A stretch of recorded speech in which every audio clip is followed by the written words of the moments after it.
Good morning, children. Today I will teach you chapter 9 Air and Water. आज मैं आपको chapter 9 पढ़ाऊंगी air and water. Air का मतलब होता है हवा एंड वाटर का मतलब होता है पानी. Air is all around us. Air हमारे चारों तरफ है. We can not see air but we can feel it. हम एयर को देख नहीं सकते पर हम इसे महसूस कर सकते हैं. We breathe in air. हम हवा से सांस लेते हैं. Air contains a gas called oxygen. Air में एक गैस होती है जिसका नाम है oxygen. All living organism need oxygen present in air for breathing. दुनिया में जितने भी जीवित जीव है, लिविंग ऑर्गेनिज्म मतलब जीवित जीव जिंदा लोग हैं, उन सबको ब्रीदिंग मतलब सांस लेने के लिए ऑक्सीजन की ज़रूरत होती है. Aquatic animals and plants take in air present in water. Aquatic animals मतलब कि पानी में रहने वाले एनिमल्स एंड प्लांट्स, उनको भी जो एयर वाटर में होती है वो उससे अपनी ब्रीदिंग करते हैं. Plants also take in air through stomata in the leaves. Plants भी अपनी पत्तियों पे पाए जाने वाले स्टोमेटा से एयर को अपने अंदर लेते हैं, यानी कि वो भी ब्रीदिंग करते हैं. They take in oxygen for breathing. वो सांस लेने में ऑक्सीजन को अंदर लेते हैं. We can not see air because it is colourless. Colourless मतलब रंगहीन. हम एयर को नहीं देख सकते क्योंकि वो रंगहीन होती है. We can feel it when it moves. Moving air is called wind. हम बस इसको फील कर सकते हैं जब ये चलती है. मूविंग एयर को जो है विंड कहा जाता है.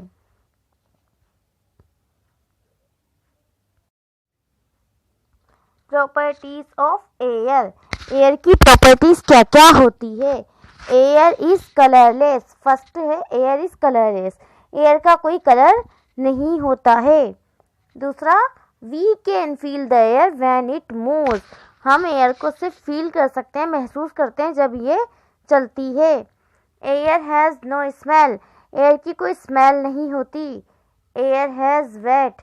एयर में वज़न होता है. Air occupies space. एयर जो है हवा जो है जगह घेरती है. Air exert pressure. हवा जो है बल लगाती है. Uses of air. एयर की क्या क्या यूजेस हैं. Living things need air. पहला यूज है कि जितनी भी लिविंग थिंग्स हैं सबको एयर की ज़रूरत होती है. All living things need air to breathe.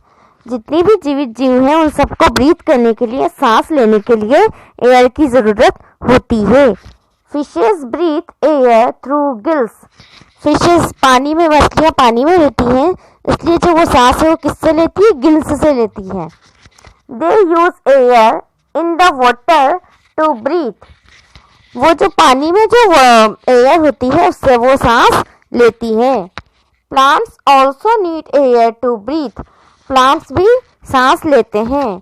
They take in oxygen and give out carbon dioxide through stomata during breathing. वो जो है ब्रीथिंग के वक्त ऑक्सीजन गैस को अपने स्टोमेटा से अंदर लेते हैं और कार्बन डाइऑक्साइड गैस को बाहर निकाल देते हैं. स्टोमेटा पत्तियों पर पाए जाने वाले छोटे छोटे छेद होते हैं. उन स्टोमेटा से वो प्लांट्स, पेड़ पौधे ऑक्सीजन को अंदर लेते हैं और उनसे कार्बन डाइऑक्साइड को बाहर निकाल देते हैं. एक्टिविटी 1. एक्टिविटी 1 में हम करके देखेंगे कि हम एक्सपेरिमेंट करके देखेंगे कि वाकई में भी सबको एयर की ज़रूरत होती है या नहीं होती है. हम इसको एक एक्टिविटी से करके देखते हैं. Take 2 jars and mark them A and B. हम 2 जार, 2 बर्तन लेंगे और उनको लिख देंगे एक पे लिख देंगे ए और एक पे लिख देंगे बी. जैसे यहाँ लिखा है ना, इसके लिए ए और इसके लिए B. Put 1 cockroach in each jar. दोनों जार में एक एक कॉकरोच डाल देंगे. Close jar A with a tight lid and jar B with a porous cloth. एक ए वाले जार को, इसको तो हम ढक्कन लगा देंगे और बी वाले जार पे एक ऐसा कपड़ा बांध देंगे जिसमें छोटे छोटे छेद हो रहे हों. पोरस मतलब छिद्रदार After few hours, you will see that cockroach in jar A has died and cockroach in jar B is alive. थोड़े घंटों बाद हम क्या देखेंगे कि जार ए में जो कॉकरोच था वो मर गया और जार बी में जो कॉकरोच है वो जिंदा है. क्यों होता है ऐसा? This is because in jar A there was no air. ऐसा इसलिए होता है कि जार ए में एयर नहीं पहुंच पाती है ढक्कन की वजह से, कॉकरोच सांस नहीं ले पाता है और वो मर जाता है. दूसरा यूज है एयर का. Air helps in burning. Air जो है बर्निंग में या किसी जलाने में, आग जलाने में भी हेल्प करती है. इसको भी हम एक्सपेरिमेंट से देखते हैं. Air is needed for burning.